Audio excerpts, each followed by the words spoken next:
अपने प्यार को पाने के लिए लोग क्या कुछ नहीं करते, लेकिन हापुड़ में एक तांत्रिक ने एक लड़के को ऐसा झांसे में लिया कि वो अपनी गर्लफ्रेंड को वश में करने के लिए जलती चिता में से खोपड़ी निकाल आया। मामला सामने आया तो पुलिस ने तांत्रिक समेत 3 लोगों को गिरफ्तार किया। गर्लफ्रेंड के लिए श्मशान में साधना, जलती चिता से चुरा ली खोपड़ी, परिवार बचाने के लिए तंत्र मंत्र, वशीकरण और श्मशान, बाबा का खौफनाक प्लान। तस्वीरों में दिख रहा 50 साल के इस तांत्रिक ने ऐसा जंतर मंतर किया कि हापुड़ का एक लड़का इसके जाल में फंस गया। तांत्रिक अवधेश शर्मा ने एक लड़के को झांसा दिया कि अगर वो श्मशान में जलती चिता से खोपड़ी अपने साथ ले जाएगा तो वो उसकी गर्लफ्रेंड को उसके वश में करा देगा, साथ उसके परिवार को भी उससे मिला देगा। इसके बाद तांत्रिक अमन और उसके दोस्त को बाइक से लेकर श्मशान पहुंचता है और वहां से खोपड़ी उठा लाता है।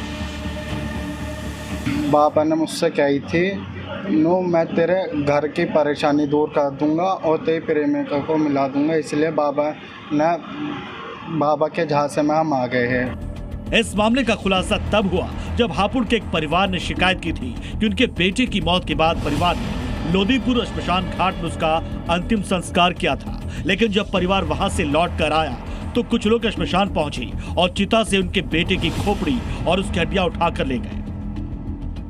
आते थे, कब से यहाँ आ रहे थे, कब से आप देख रहे थे? वो 15 दिन से देख रहे हैं, हम डेली आते हैं, वो शाम सवेरे पूजा करके। अच्छा। मतलब हम भी एक आध दिन आए हैं, जैसा हमारे बच्चों को झपटा हो जाता है, झाड़ा वाड़ा लगा देते हैं वो, और पूजा करके वो शाम सवेरे ही चले जाते हैं अपने यहाँ की साफ सफाई करके। उससे पहले नहीं आते थे? ना, उससे पहले ना आते हैं, कोई भी ना था। पीड़ित परिवार की शिकायत पर हापुड़ पुलिस ने इन्वेस्टिगेशन की तो खौफनाक खुलासा हुआ। जांच के दौरान पुलिस को एक वीडियो मिला जिसमें तांत्रिक अवधेश अमन और उसके साथी के साथ बाइक पर जाता हुआ दिखाई दिया। पुलिस ने पड़ताल आगे बढ़ाई और तीनों से कड़ाई से पूछताछ की तो जांच में खुलासा हुआ कि तांत्रिक अवधेश अमन को बाइक पर साथ लेकर लोदीपुर श्मशान पहुंचा था। उसके बाद वहां उसने कुछ देर साधना की और फिर तीनों ने मिलकर श्मशान से खोपड़ी और कुछ हड्डियां बटोरी। इसके बाद तीनों वहां से निकल गए। हालांकि पुलिस का कहना है कि सिर काट कर ले जाने की बात गलत है, लेकिन ये भी सच है कि तीनों ने मिलकर श्मशान से खोपड़ी और हड्डियां चुरा ली।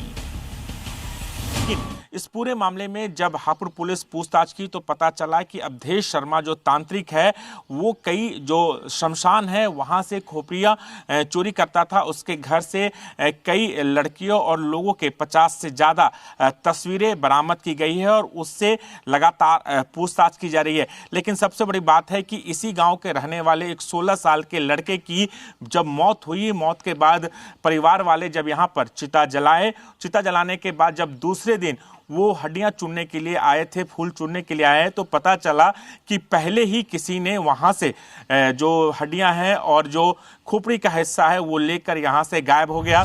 इधर पुलिस की पूछताछ में आरोपी अमन ने भी खुलासा किया है, मैं अपनी गर्लफ्रेंड और उसके परिवार को वश में करना चाहता था। मेरी मुलाकात तांत्रिक अवधेश शर्मा से हुई। तांत्रिक ने मुझसे जलती चिता से खोपड़ी लाने को कहा। तांत्रिक ने कहा कि वह ऐसा अचूक वशीकरण करेगा कि प्रेमिका और उसका परिवार मेरे कदमों में होगा। तांत्रिक और बाकी दोनों आरोपियों की गिरफ्तारी के बाद पुलिस ने उनके ठिकानों पर छापेमारी की, जहां से तंत्र मंत्र से जुड़ी हुई कई आपत्तिजनक चीजें बरामद हुई। साथ ही अलग अलग महिलाओं और पुरुषों की 50 से ज्यादा तस्वीरें भी मिली हैं। दिल्ली से सिर्फ 50 किलोमीटर दूर हापुड़ से ये खबर बता रही है कि हम चाहें कितनी ही तरक्की कर लें, कितना ही पढ़ लिख लें, लेकिन जंतर मंतर और छू मंतर से निकलने में हमें अभी बहुत वक्त लगेगा। हापुड़ से राजू राज के साथ ब्यूरो रिपोर्ट, सी मीडिया।